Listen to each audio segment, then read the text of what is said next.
Hello everyone, SirMonkeySuit Ozapi here, back again with Ghost in the Shell Standalone Complex Season 1. We are on episode 24, and in the last episode, it was probably one of my favourite episodes. I just loved everything that was established towards the very start of the show, when the Laughing Man, came into focus. That it all just came full circle in the last episode, where now we have a really good idea of why things are the way they are, how things played out. And where we go from here. So it's one of those episodes where it's just like, I feel good about it, you know what I mean? I feel good about the information that I've got. I know where we are supposed to be going, and now it's just a case of, can we get there without things fucking up? Which I feel like Yakushima has got some cards to play, and I'm sure you'll fucking play them. And it's just a case of where we go from now. I love the reveal, obviously, of Modico being the Laughing Man in that episode the whole time. I noticed that obviously the way they edited the episode, they did it in a very sneakily way, because they had some things taking place like sort of before they are introduced. So obviously the very first sort of scene of the episode was the Laughing Man heading up to Serrano. But, we now know that was actually Modico. But then, obviously, the whole scene following that is obviously back at Section 9 headquarters, that Modico is obviously there, and they're talking about going to Serrano to try and get the, to grab Serrano. But, yeah, it turns out it was Modico the whole time. She grabbed him. Obviously, with the transfer of memories from the Laughing Man to Modico, Modico now has, I guess, the ability to just hack people, because obviously all of that was transferred with the memories. So it was just a really cool episode. They got all of the all of Serrano's side of the story, and yeah, now it's about getting that out to the public if they can. They've got a hold of them. So now it's a case of what happens next. Well, I guess we'll just have to see. But yeah, so don't think there's anything else to talk about. I think we're just going to get in episode 24. So if you want to go watch the reaction, link is in the description below. There's also the link to the full length if you want to watch it in full and not just the 10-minute cut version. Then the offer is there for you. But yeah, nothing else to talk about. So we're going to get in episode 24 and see what we get. So without further ado, let's go.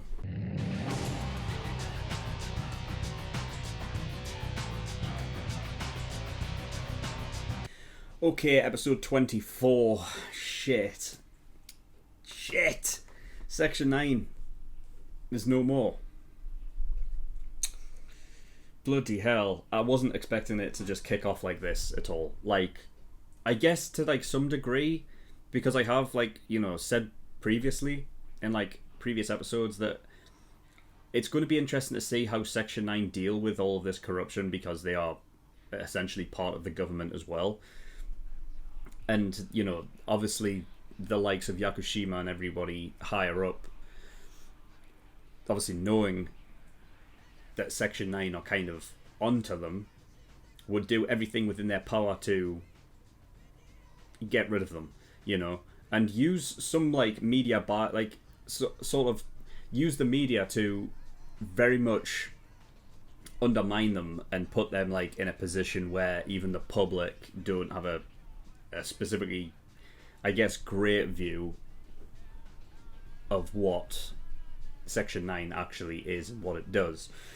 But they also, it also sort of confirms the idea that, other government outfits and people, know how good Section 9 actually are. You know what I mean? They see them as almost like a danger to be on them, to be an enemy. So they were just, it seems as though they're using that whole situation, and putting the whole kidnapping Serrano thing out in the public, and making it obviously out as they are the bad guys, and just trying to get rid of them almost by any means necessary, because now they've become a problem. So yeah, fuck. I wasn't expecting it to go around this way, but I guess to some degree I was expecting that at some point there had to be some backlash against Section 9, or there had to be some attacking play from Section 9 against the corruption. And whilst they are a government outfit, it's hard for them to do that. So I guess it makes sense that it would come down to them now becoming almost like, independent in a way and doing their own things. The interesting thing that this is going to throw up is how much they are able to do alone. And it seems as though the fact that they are splitting up the almost like the goodbyes, specifically between obviously Modico and Bato, seemed as though it's going to take a while before they come back together, which means I doubt it's going to happen this season. And they may come back in meet back up together in season 2 for like a proper reunion, and like they just like launch an assault on corruption. I don't know, but yeah, it's exciting. It's exciting times because I like the fact that now they don't have to. It's like they don't have to sort of fight within the limitations of being a government outfit. That now they can like. I mean, they're trying to be killed off. So now it's like there's no limit on what they do. You know what I mean? It's like they can just fucking fight back in any way they see fit. So I'm excited to see how they do that, and what happens. I will say I don't know what the fuck happened to Borma. He's the bald guy, right? I think he got gunned down because they didn't realize they were being followed. That's why I got like I immediately thought that Pazu was like,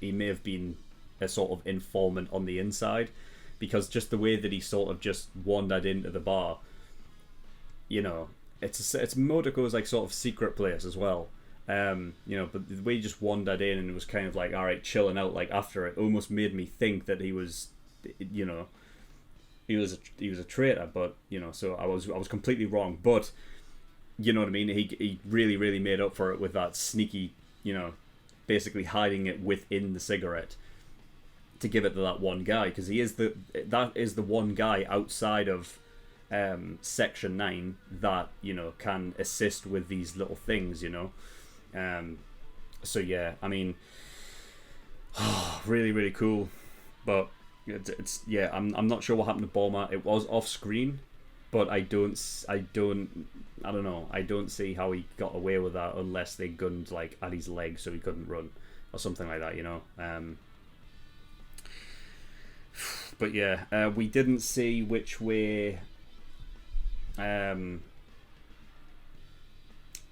What was his name? Shit. I haven't really been great with the names of like the other, I guess, the Ishikawa, that guy. Yeah, we don't know where he went, or Saido. We haven't seen those guys yet. But yeah, I'm really happy that the Tachikomas, or at least Tachikoma, is like back into the sort of the story a bit, and that he was basically looking after and helping old people. You know what I mean? But as soon as it's been like, the whole thing on the news with Section 9 being disbanded and being like attacked and whatnot, like the Tachikoma's like, oh fuck, it means that the Tachikoma's gonna come into play again, which I really like. I did call out as well before the Tachikoma obviously appeared again. Like, this is perfect now. We can bring them back in, So yeah, I'm excited for that. I should have seen this coming. Like, I knew there would have been something that would just halt the progress in some way, but I didn't think there would be like a backlash, like a rubber band effect. But obviously Aramaki going there, he must have had some inkling that this could happen. The whole thing with fucking elections coming up and obviously, stopping that, putting that fucking shit on hold.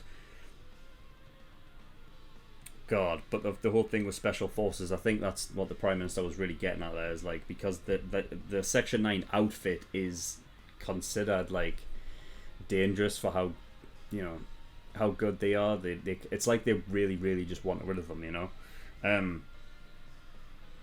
But yeah, I mean, Aramaki, he must have had an inkling that something like this was going to happen. I mean, the thing is, he brought Taguso with him, right? So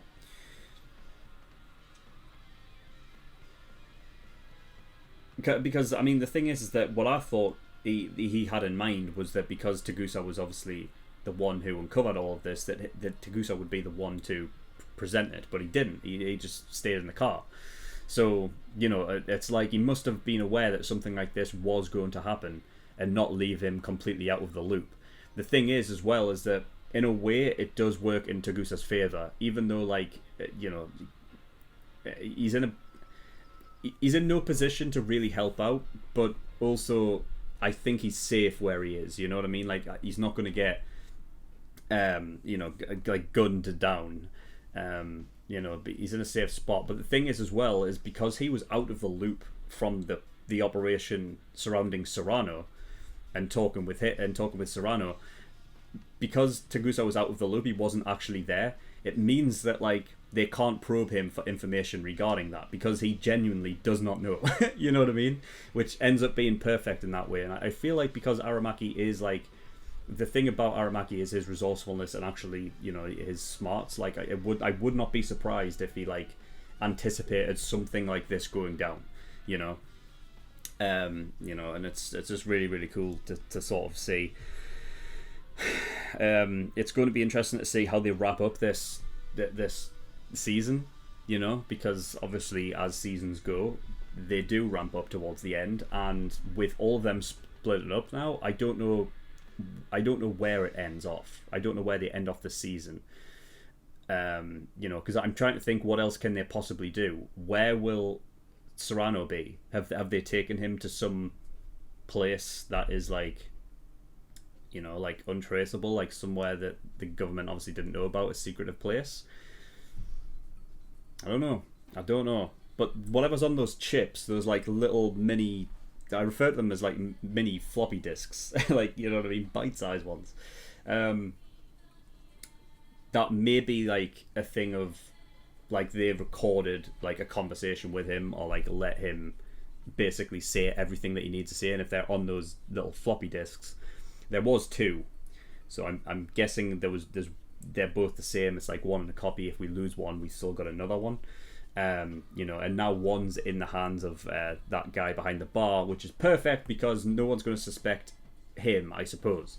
They did obviously set up the whole thing with being, obviously, like, they knew that Modico goes there, so they're already aware of the shit there. But seemingly, because the bartender plays his role well, it's like they don't, or like they would never suspect that he has this thing, you know what I mean? So I can't see how that one gets, I don't see how that little chip gets lost or, like, fucking something happens to it.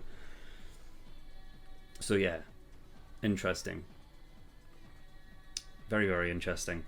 We had Bato talk about the Umibozu, which is that fucking mech thing.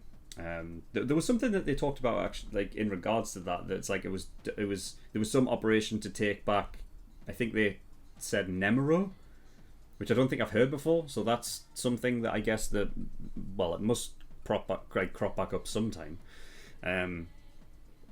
you know, but yeah. Apparently the watch as well, we've seen Modico fiddle with her watch, you know, sometimes. I'm sure that will obviously come into play. It was to commemorate her final body resizing. So, you know, when she officially grew, I don't know, I guess, like, it was her first one, I guess, her first real body that was, you know, like her body is now, but like something like that, where it's just like, yeah, that one. And clearly there's more to it. The thing is with Modico is that she never expresses any emotional baggage that she has. Like, she never really expresses it, you know. The only time we've seen her express it was that during that movie where she actually shed a tear, and she was shocked by it, you know what I mean? She was shocked that she actually shed a tear, because that's not her. It's like she's completely shut off her emotions and everything like that. And obviously, in regards to the fact that she's a cyborg, it wouldn't surprise me if she's you know, all the time, like, constantly just weighing up in her head if she's actually even a fucking human that expresses emotion, or she's a machine that does not. You know what I mean? So yeah, I mean, at some point, I'm sure at some point we're going to see that emotions start to come out, and then we start to get more involved in her backstory and everything like that. So, you know, I can't wait for that to be the case. Can't wait to see what happens with that. But yeah, I mean, it's exciting times to see them split up into singular people. Like, you know what I mean? I just want to see. I want to see from every single perspective, like, what they are doing, what they're trying to do to either just whatever they do. You know, it's like they've been left to their own devices now. It's like you do whatever you want to do. I guess it's just like, you know, try and survive. That's it. That's the only order you were given. So it's just like, do what you must. You know, I mean, I you know, I'm not going to be obviously surprised. I think Modico is going to try and fight like resistance style from the outside. You know what I mean? I think Bato will as well, maybe in some different style. You know, but I feel like as though the Tachikoma and Bato will meet up. Like, they'll be the first to meet up. You know, and that'll be a nice reunion. So yeah, Paz is captured. Taguso is captured, but you know, I feel like he's in a safe place. Bulma could be dead. Ishikawa, don't know. Saito, don't know yet. You know, but yeah, mad, absolutely crazy. It's going to be interesting to see these final 2 episodes and see what they produce. Like I said, I don't know how they're going to finish up this season. You know what I mean? Because I feel like now that they've literally just lost like Section 9 and all of that, you know what I mean? Their sponsors. I feel like they have all the time in the world to sort of try and find their feet again. You know what I mean? I feel like they can't just immediately fire back. So I don't know. But then I can't imagine it coming to a slow end of the season. But I don't know. We'll see. Anyway, that's all I've got. So thank you for watching. If you want to see episode 25 and 26 right now, you can do by becoming an early access tier patron and get access to shows a week early. It's $5 a month for the early access. There's also the full length tier for $10 if you want to watch all my reactions in full. And then there's an exclusive tier where you can watch my reactions to movies and things like that. And yeah, there's also a link to the Discord in the description below as well, so you can go over there if you wish. But that's all I've got. So thank you for watching. I'll see you all next time. Bye bye.